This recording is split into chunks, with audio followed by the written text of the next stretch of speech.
This way! Move! Move! Rex, stop! Rex, stop it! Rex! Kevin, put your phone down.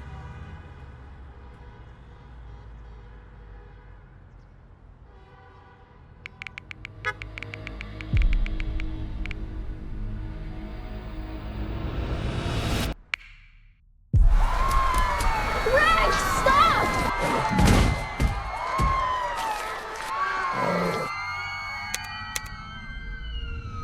I've had my hands on Kling 3.0 for quite a bit of time now, and to be honest, there's not much good information out there. So in this video, I will teach you everything that I know so you can master Kling 3.0. So let's dive in. To access Kling 3.0, you can do that directly through their website, or you can use a tool like OpenArt. This is the tool that I'm using for this video, and they've just updated their new UI. It looks pretty good. So if you want to check it out and you want to try this out for yourself, then I will leave the link to that in the description down below. Now, first, let's go over a few of the new features of Kling, and then I will walk you through them step by step. We will start off easy and we will be going more advanced later in the video. I will also leave timestamps if you want to skip through it. First things first, you want to select the model Kling 3.0 or Kling 3.0 Omni. Omni is referring to the multimodal references. I will tell you more on that later. But what you should know in terms of using this, you have your basic start and end frame where you can drop in your frame. If you just want to have a start frame, you drop it in right here. Then you have your general prompt box, and in OpenArt you can also drop in a character if you wanted to as a visual reference. What you can do now is you can enable this multi-shot feature, and this allows you to make 6 different shots throughout your video. By the way, the length for Kling 3.0 is now 15 seconds. I will show you why it is good and not good later, you will know. But first, let me just show you. If we have a shot right here with multi-shot, we are using the auto feature right now. If we click on customize, then we have shot 1, shot 2, shot 3, shot 4, shot 5, and we can even add in 6 different shots. You can even choose the length of each shot, but keep in mind, you only have like 15 seconds to work with. So you could either do like some of your shots very short, and then let's say one of your shots insanely long. Like, that's up to you, but this gives you more customization of what you want to have happen. Then we have references. We can now add up to 7 visual references, but I will tap into this later. Let me first show you how you can get started with Kling 3.0 in terms of prompting. So I have this image reference that I want to make a video of. Then I have this prompt right here. And with the colors, I want to identify all the different segments or categories you can add into your prompt. So we have the camera first, which is a medium tracking shot. Then we have the subject, that is the woman. Then we have the action, that is describing what your subject is doing. Then we have the environment, basically describing like what's going on there. Lighting, texture, audio. The last 3, I would say, are a bit optional. This will help you form a good structure for your prompting. Now, if we then put this into Kling 3.0 and we just use an 8-second output at 1080p, then we get a result like this.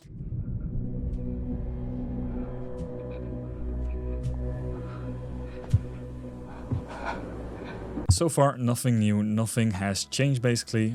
This is just using the basic features. This could have been done with Kling 2.6 as well. But now let me show you where Kling 3.0 comes in handy. If we switch over to multi-shot right here, we can now bring our scene to life, and we only have this one reference, but we can generate up to like 6 different angles of that same character. And honestly, it has really good consistency. Like, it remembers what that character looks like. Now, the old method of making multiple different shots of your character would have been to make like 4 different prompts, give 4 different image references, and then create your video. But now we can just put in this one frame, then we can switch over to multi-shot, and now we can start describing each scene that we want to have happen. So if you do that correctly and you apply what you've done in the single shot that I've just shown you, we just add in the type of camera angle that we want, then we describe what we want our character to be doing, and then we can describe that for each shot. We can give the length of each scene, so now we have the second shot, an over-the-shoulder close-up as she leans in, and then we can just generate this, and then we get a 12-second result like this.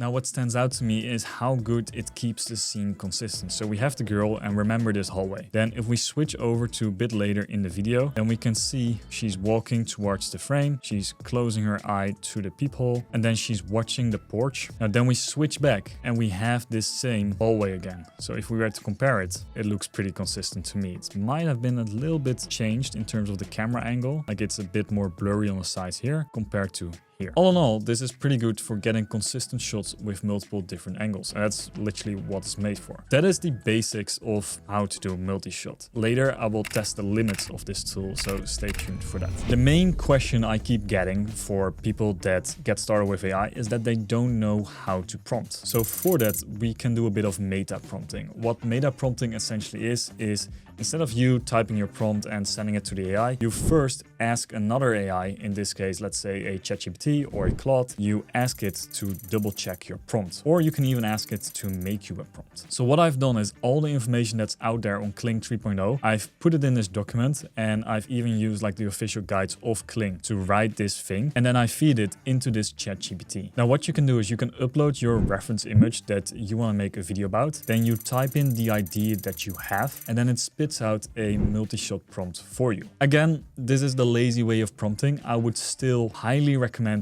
you thinking what you actually want to see. If you don't do it, then you're just playing guesswork with the AI. It's literally like playing a slot machine, hoping that the AI makes something good. Other professionals, they use AI to write prompts, but they still double check it and rewrite sentences and things themselves to get the exact things that they want to see. Now that you understand how to prompt with the new Kling 3.0 and the Multishot features, let me give you a few more details about the different ways how you can make generations in Kling, because there's a lot to it and you might be overwhelmed at first when you're starting this out. So the first method of creating a video is just using text to video. Text to video is the simplest and quickest way to make a video, because all you gotta do is type your prompt and out comes your video. The downside of that is that you have less control over what the exact output will be, because if you run that prompt like 20 different times, then you will get 20 different results. So if you want to generate text to video, this is how you do it. So on OpenArt, I feel like this is a bit weird. Like I'm gonna give them some feedback on this because I don't like this. We have start and end frame, but for text to video, we gotta go over to reference. It might be confusing for you because it's quite weird named. Essentially, with text to video, you have two options. So you can use the Multishot or you can just use the regular prompting. Let me first show you an example of regular prompting. So here I'm just describing a shot of a rugby player is sitting in full rugby gear, and then he is sitting in the locker room. Then we have another guy that's also like seated in front of him. I basically have them have a conversation. So the guy is like making a joke about hurting his shoulder. Yeah, damn, that linebacker was big, and they both have a laugh. This is what you would do if you let the AI come up with the outcome, if you don't have a specific idea about what you want to exactly see. I don't recommend using this method a lot if you want to have a consistent looking scene across multiple different scenes, but if you just need to make something quick, then this will work. Hurt your shoulder? Yeah. Damn, that linebacker was big. Okay, my guy got messed up by the linebacker. And I don't mean that in a weird sense. Now, if you want to do multi-shot, then it's literally the same as what I already described. You just describe your scene and you customize this. You could use the auto feature and it will create multiple shots for you. But then again, you use your entire like big prompt and you put it here. I would use the customization and add in your different shots. So this works really well if you have a bit of dialogue. So here I have like a wide two shot of two people. Then I have a slow push in of a man in his 40s as he is chewing and looking down to his plate. Then I have a medium shot on a 90-year-old that's looking a bit confused. And then I switch back to the two of them. And that got me this result. Why are we meeting like this? We're cutting you out. What? Shh. Sorry. I need this. You know I need this. Like, that's quite good. If we go across the scene, then you can see that the consistency is there. If we go from this scene to this shot right here at the end, we can see the face look consistent. We even have the mirrored reflection. Then if we see the close-up, it looks quite good. Now, if you want to check out all of the prompts that I'm using throughout this video, and if I'm going too fast for you, but you want to check them out at your own pace, and check out my school. In my free school community, I make a document where I post all the prompts that I'm using, including the examples, so you can take a look at your own pace. It's all also the place where you can hang out, ask questions, and also chat with other AI enthusiasts. Let's go a bit more advanced. Let's use references. Now, references are inputs that you can give the AI to make a video about. Now, if we go over here to reference and then we switch it to Kling 3.0 Omni, then you can add in up to 7 different references in your video. You can choose from your own generations, or you can also upload any type of image that you have in mind. And this is super powerful if you have all kind of little details that need to be there in your shot. Again, this is not really a new thing. Like, this has been around with VO, this has been around with previous versions of Kling, but this one is just a bit better and it's more consistent. I still must say though, it is glitching a little bit sometimes, but I will show you what I mean by that. Okay, so let me give you an example of putting in multiple different references in your shot. I have this image of myself right here. The reason why I have 3 different angles of myself is because I feed the AI a bit more data what my character looks like. So in this case, I have a side angle of me, then I have a front facing angle of me, and then I have a back facing angle of me. That hopefully prevents the AI to start glitching or making up random stuff that you don't want in your scene. So that is the first character I have in there. Then I have done the same thing for this other character that I'm putting in my shot. And then I have the setting or the location that I want to have this scene happen in. And then lastly, I've added in this cute little dog. If you want to make 3 different angles of your own character reference, then use this prompt that's on the screen right now. Just pause this, take a look at it, and copy it. This will also be in the document, by the way. This will save you a lot of work with doing this manually in Photoshop and Nanobanana, changing it all the way. You can just put this one time in Nanobanana and then it spits out this version for you. So we're putting on a reference right here. Then we're adding in the second reference, and then we're adding in the third one and the fourth one. Now you can see we have image 1, 2, 3, and 4. In your prompt, whether you're using Multishot or not, you can tag those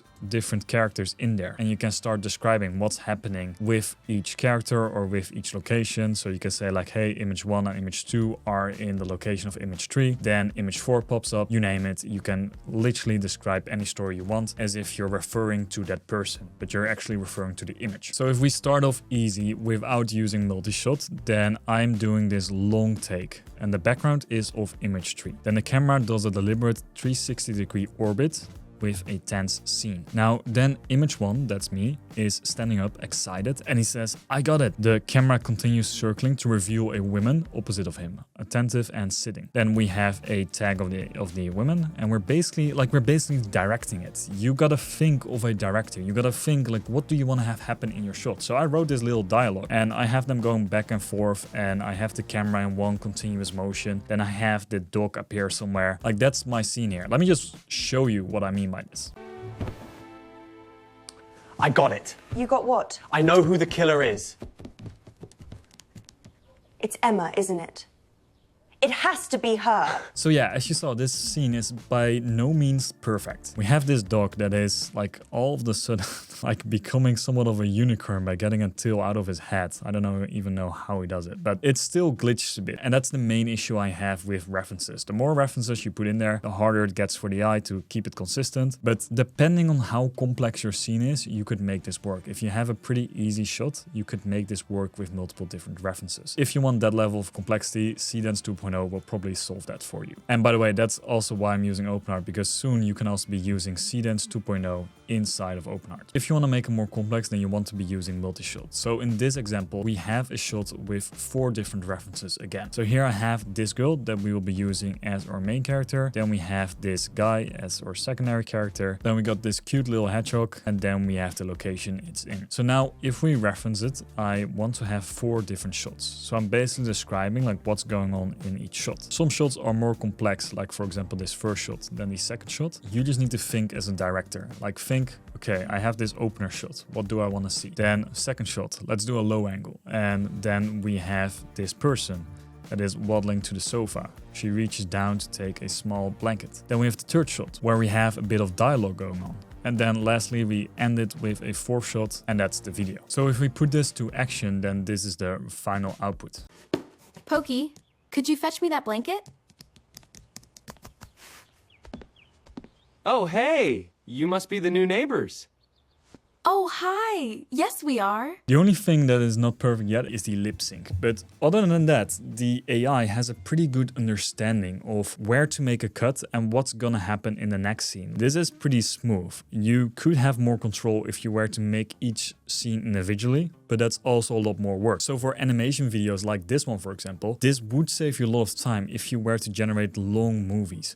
Like you now have the ability to make like 15-second shots. But there are a few issues with that, in particularly the lip sync. But I will tell you like what the best solution to that is later in this video. Then we have the third method that is using image to video. And this is by far the most popular used method. Like this is the method I use all the time. And this is also the method that gives you the most amount of control. It's just going to back to start and end frame. Here you can add in like your start frame. If you just want to have a start frame, you can leave it at that. Or if you want to have even more control, so you want to have your scene end in a specific way, then you add in your end frame. Those are the two that I be using a lot. Using this feature, you can also make continuous videos by, for example, using OpenArt. You can get a frame. So if we grab this frame, let's say I want to make a cut at a certain moment. So let's say I want to make a cut right here. I can download this frame and I can make this as my new start frame in the next video. So that is kind of like the idea there with start and end frame, where right now we can continue this video with this new start frame. But just by putting in a start frame, you give the AI already a start reference of what it should look like. It only has to do the motion from there. Now with Multishot, we can just give him this prompt and I have like 3 different scenes in there. And then if we generate this, then I get a result like this.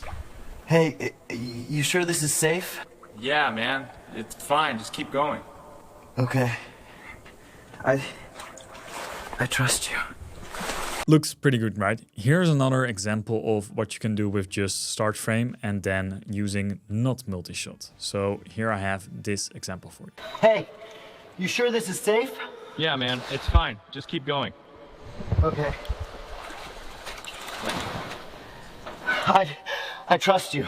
And this is, in my opinion, where Kling 3.0 shines. Like, it has way better prompt coherence than any of the other models that I've tried before, like Kling 2.6 and VO 3.1. I couldn't even generate this with VO, but with Kling 2.6, I had this result and that looked really bad. So that is one of the takeaways that I want to give you. If you are using any of the AI models, don't think that you have to use Multishot all the time. You can also just be using the normal prompting tool. Important thing to notice is that Multishot is not available if you have both a start and an end frame. So don't start looking for that. It's just not there. With this, you have basically more control. So basically, I want to start my frame at this and I want to end it at this weird looking guy. So the good thing about this is we can make an output that's longer than 10 seconds by sliding this over. I must say that the longer your video is, the more glitches you might be running into. But anyways, I generated this video with that prompt.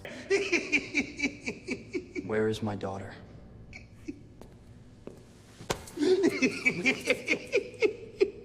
Where is she? Again, just to show you like why you need to be updating these models and trying multiple models out, because like if I use this same shot in Kling 2.6 and VO 3.1, I get this.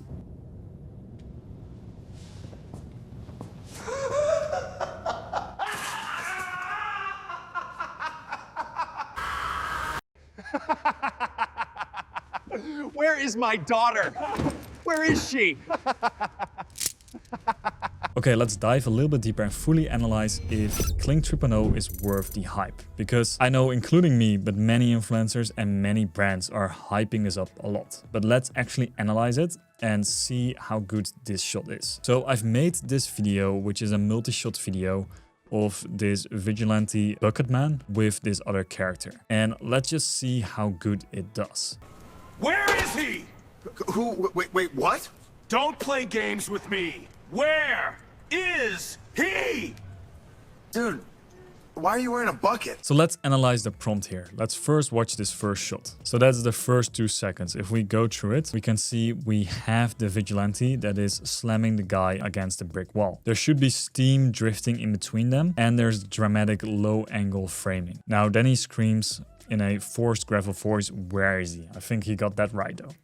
But if we take a look and analyze this scene like frame by frame, then the steam is somewhat coming out of the bucket. And the guy kind of already is slammed against the wall, but that's also the reference image that I gave it. But the way he pushes and leans in forward to him, that's pretty good. And now I want you to analyze like the shots. So take a good look at the references. Take a good look at this part.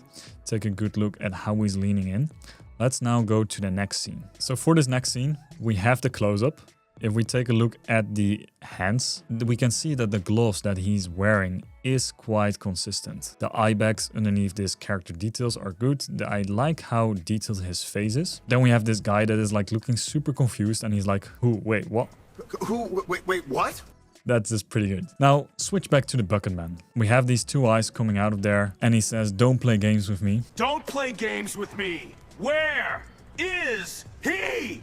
What I like about this one is if we analyze this last little second right here, he's using all the force he has to lean in and say, where is he? And then as he leans in, we also see in the next shot and he's leaning in. So I find that quite impressive that the AI understand that he's leaning in the next shot. So we have just from one reference, if we have movement during that scene, it remembers that movement in the next shot. Even here, this is the thing that I wanted you to analyze is if we were to compare all of this and we can see the level of detail. So if you look at these marks on the wall and compare that to the marks we have at the beginning, we can see that they're quite consistent. We just have a zoomed in version. Even the background, like we have this blue light right here. We can see that blue light also coming from this garage or whatever it is right here. We also have the city lights that are same setting. The bucket hat is pretty consistent. The character is also pretty consistent. In my opinion, this is pretty impressive. It might be nothing like what Seedance 2.0 has been doing, and I will be very excited for that. But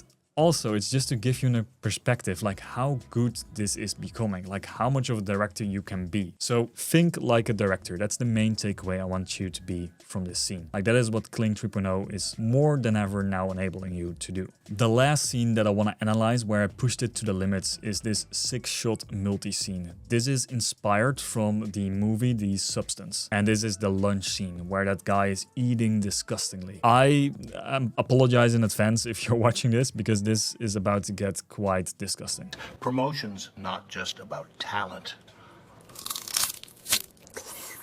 It's about loyalty. I get PR who understand that.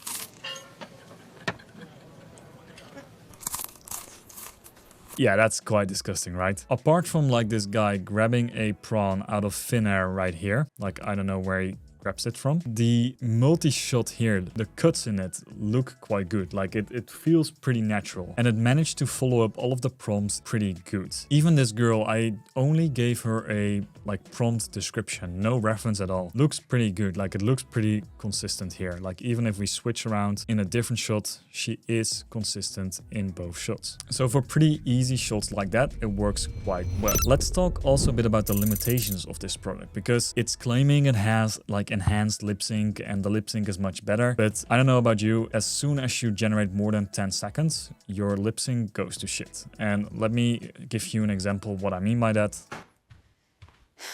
My date stood me up tonight. So, I'm available.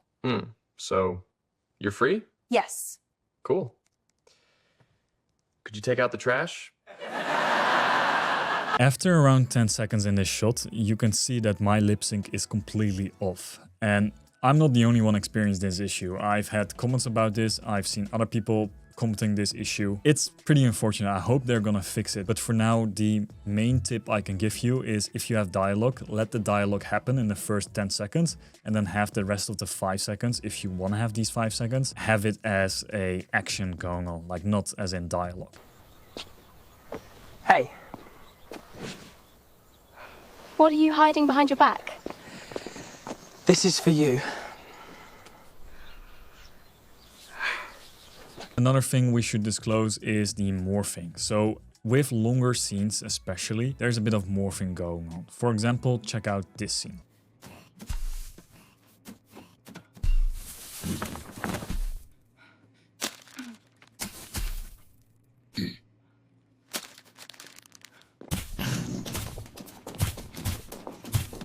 The easiest way to fix that is to have less complex prompts or to make it less than 10 seconds again. Or you just gotta wait for Seedance and use Seedance for this. The thing Kling 3.0 is really good at is expressions and emotions. For example, this clip.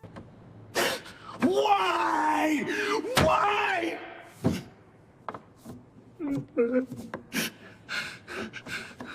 Come back. Now I almost feel sorry for prompting this to this guy, like the level of emotion he has is so realistic in my opinion. So that is the complete guide on how you can master Kling 3.0. Now if you want to try this out for yourself, then I will leave the link to OpenArt in the description down below. In OpenArt, I would suggest, if you want to play around with it enough and if you want to have access to all of the models and you have a big project coming on, I would suggest go with a plan that is a bit bigger than any of the small plans, because you will burn through credits way too quick. You don't want to run out of credits and having to rebuy credits every time. Now click the video that's on the screen right now if you want to learn more about how you can use AI for cinematic filmmaking.